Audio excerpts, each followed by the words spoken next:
En France, il y a plus d'animaux de compagnie que d'habitants. Mais est-ce que les Français ont plus de chiens ou plus de chats? Quels sont les rapports entre les Français et les animaux de compagnie? Quelles sont les lois qui protègent ces animaux? On va voir tout ça dans cet épisode 224 du podcast Fluidité.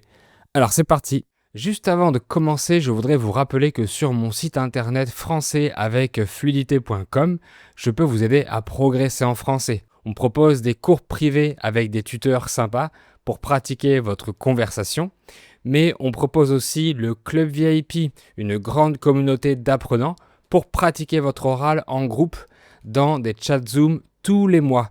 On fait entre 8 et 10 chats par mois et toute l'année, dans lesquels on fait différentes activités en français pour le pratiquer et pour apprendre à le parler avec confiance. Il y a aussi un groupe Telegram privé actif tous les jours et d'autres avantages. Alors pour avoir toutes les informations, les liens sont dans la description ou alors vous cherchez français avec fluidité pour trouver mon site web. Bonjour à toutes et à tous et bienvenue dans mon podcast. Aujourd'hui, je vous propose un sujet sympathique pour cet épisode. On va parler ensemble des animaux de compagnie. Donc, ce sont des animaux domestiques qu'on a à la maison, chez soi, et qui nous tiennent compagnie. On va parler des chiens et des chats, mais à la fin, je parlerai rapidement des autres animaux de compagnie que les Français aiment. On dit un animal de compagnie, mais on peut dire aussi un animal domestique. Il y a le verbe domestiquer qui existe. Par exemple, le chien a été domestiqué par l'homme.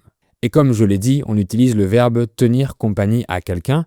Par exemple, mon chien me tient compagnie, ça veut dire qu'il est présent à mes côtés dans mon quotidien. Alors, je vais commencer par vous dire quel animal de compagnie est le plus présent dans les foyers français. C'est le chat. Alors oui, ça peut peut-être vous surprendre, ce n'est pas le chien, mais on va voir pourquoi. En France, il y a 15 millions de chats pour une population de 70 millions d'habitants, c'est pas mal. En français, l'argot pour dire un chat, c'est un minet ou un matou pour dire un gros chat. Et on appelle un chat minou quand on ne connaît pas son prénom. Et à propos des chiens, il y en a environ 7,5 millions en France, donc à peu près 2 fois moins que les chats. Alors pourquoi il y a plus de chats que de chiens en France? Ça s'explique parce que la majorité des Français vivent dans des grandes villes où c'est plus facile d'avoir un chat, surtout quand on vit dans un appartement sans jardin. Et dans les centres-villes de France, il y a plus souvent des appartements. Les chats sont plus discrets que les chiens et surtout, ils sont beaucoup plus autonomes. Il n'y a pas besoin de les sortir quotidiennement et ils peuvent rester 3 ou 4 jours tout seuls. Donc c'est beaucoup plus pratique quand on habite en ville. Et quand j'habitais à Bordeaux, j'avais un chat moi aussi.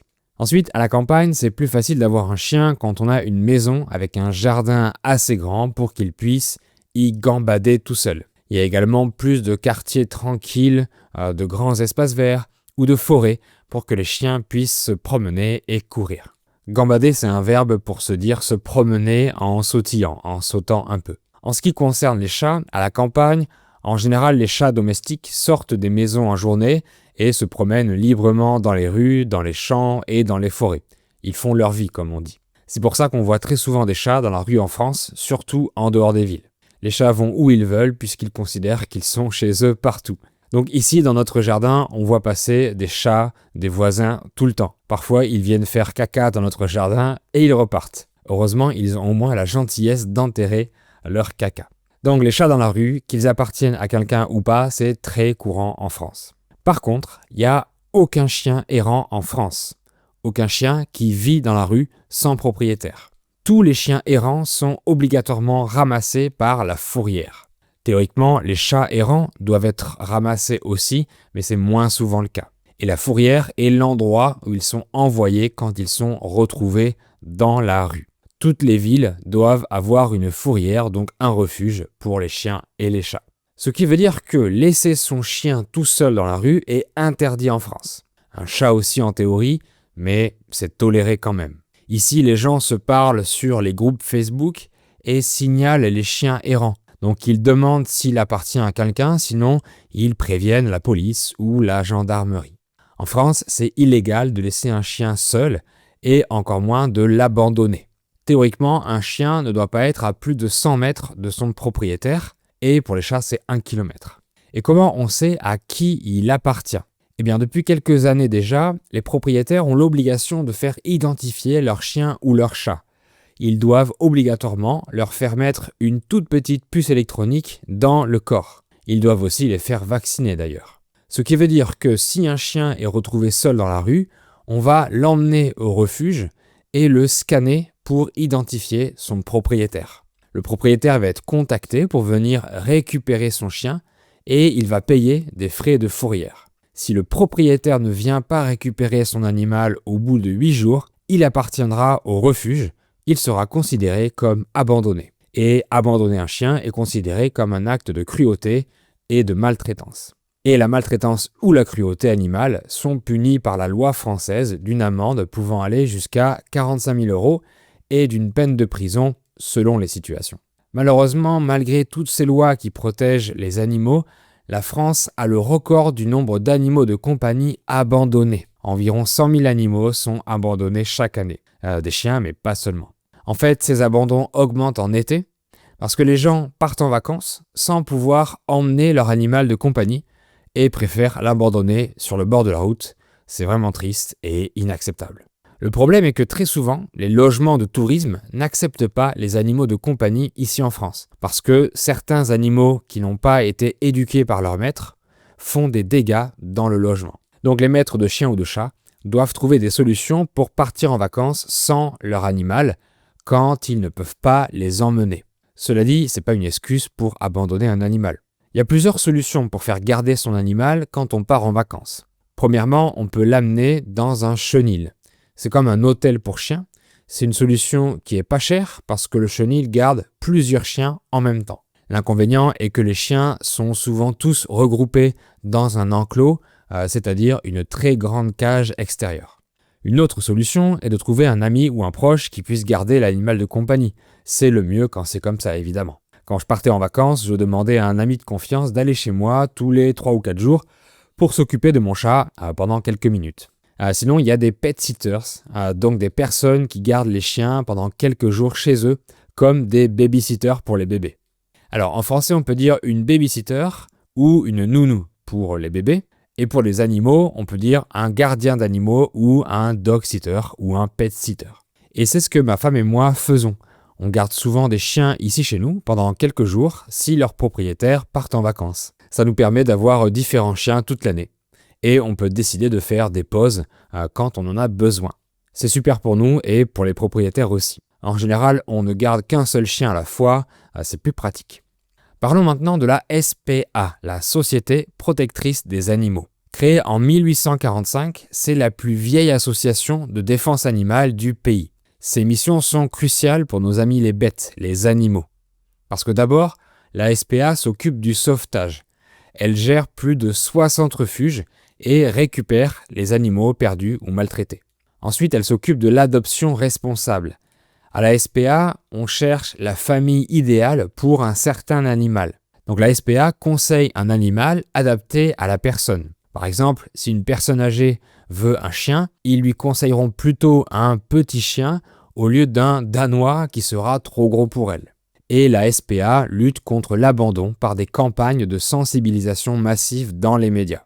Bien sûr, il y a aussi la fondation Brigitte Bardot qui propose 4 grands refuges pour héberger plus de 13 000 animaux. Pas seulement des chiens et chats, mais aussi des chevaux, des animaux de la ferme, etc. La fondation lutte aussi contre la défense animale, qui était le combat de presque toute la vie de Brigitte Bardot, qui est malheureusement décédée il y a quelques semaines. L'épisode de Brigitte Bardot est le numéro 143, si vous voulez écouter sa biographie.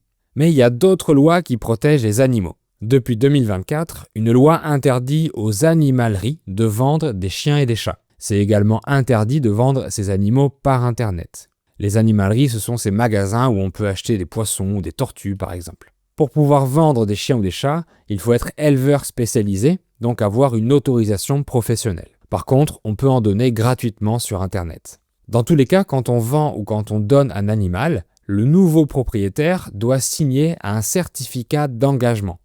C'est un document qui explique comment bien s'occuper des animaux, leurs besoins, leurs droits, les devoirs légaux des propriétaires, etc. Donc c'est vraiment bien que les animaux soient de plus en plus protégés contre tous les abus, contre la maltraitance, contre le trafic illégal, etc. Autre chose, en France, vous pouvez aussi avoir une amende si vous laissez les crottes de votre chien dans la rue. Donc une crotte, c'est un caca en français familier, et le mot le plus formel, c'est une déjection. Et le mot le plus vulgaire qui commence par un M, vous le connaissez tous. En général, l'amende est de 35 €, mais certaines villes peuvent décider de l'augmenter. Parfois, ça peut aller jusqu'à 135 €. Et j'ai une anecdote insolite à ce sujet. À Béziers, une ville dans le sud de la France, le maire a mis en place un système pour identifier l'ADN dans les crottes de chiens dans la rue pour sanctionner les propriétaires. C'est vraiment incroyable. Ensuite, toujours au sujet des lois, il y a des restrictions pour les propriétaires de chiens de catégorie 1 qui sont des chiens d'attaque, comme les pitbulls par exemple. Ces chiens ont le droit de circuler seulement dans la rue, mais pas dans les lieux publics, donc pas dans les transports en commun par exemple. La catégorie 2 sont des chiens de défense ou de garde, comme des Rottweilers. Et pour ces deux catégories, il faut obligatoirement promener le chien en laisse avec une muselière. La laisse, c'est la corde qu'on utilise pour le tenir et le promener. Et la muselière, c'est un objet qui maintient la gueule de l'animal fermée pour ne pas qu'il morde. Ces règles existent parce que ces races sont considérées comme plus puissantes ou potentiellement dangereuses si elles sont éduquées à l'attaque malheureusement. C'est également déplorable parce que tous les chiens naissent gentils. Autre chose, en France, si un animal de compagnie fait du bruit toute la nuit et que ça dérange les voisins, c'est interdit par la loi, si par exemple un chien aboie ou un chat miaule. Donc on dit aboyer pour un chien et miauler pour un chat. Alors bien sûr, il y a d'autres animaux de compagnie chez les Français, des oiseaux, des poissons, des hamsters, mais aussi des nacs, des nouveaux animaux de compagnie, comme des reptiles, etc., etc. Maintenant, c'est à vous de pratiquer. Dites-moi dans les commentaires ce que vous pensez de ces statistiques, de ces lois. Quel animal est très commun dans votre pays ? Quel animal de compagnie vous avez? Je lirai vos commentaires et j'y répondrai aussi. Pour progresser en français ou si vous voulez soutenir la chaîne et le podcast, vous pouvez acheter mon livre En route vers le français avec fluidité. C'est un livre avec les meilleurs contenus du podcast, plus un contenu en exclusivité. Il y a bien sûr les versions audio et vidéo téléchargeables sans publicité, mais aussi des anecdotes, des jeux de vocabulaire et encore d'autres bonus. Cliquez sur le lien dans la description pour avoir toutes les informations. Voilà, j'espère que cet épisode vous a intéressé. Merci beaucoup de l'avoir écouté jusqu'au bout. Vous pouvez me mettre un like et 5 étoiles sur les plateformes de podcast si vous aimez ce que je propose. Et moi, je vous dis à très bientôt!